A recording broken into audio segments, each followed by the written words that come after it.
Dinive ko lang to dati mga ka-ride out simula sa bahay. Anong oras akong malis nun? Alas 3 yata or alas 4 ng madaling araw. Wow!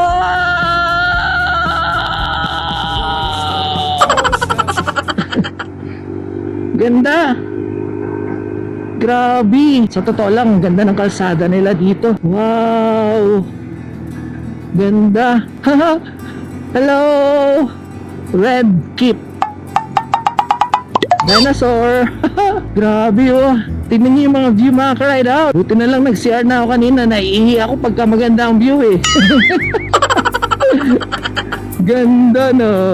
Grabe mga ka-ride out. Ang ganda dito. Alam mo yung isang mahabang ahon lang siya. Mga pakurba. Pero ang tahimik. Kahit sabihin lang natin na maaraw, mainit. Pero naglalaro yung lamig ng simoy ng hangin sa sikat ng araw. Tapos maganda yung kalsada niya. Pero ramdam mo na paahon ka ng paahon. Ang berde ng kabundukan dito sa Rizal. Sobrang ganda. At makikita mo yung kulay ng lupa dito sa kanila. Mapula-pula. Ibig sabihin sagana sa nutrisyon ang lupa dito na kung saan yung mga pananim nila ay talagang nagbubunga.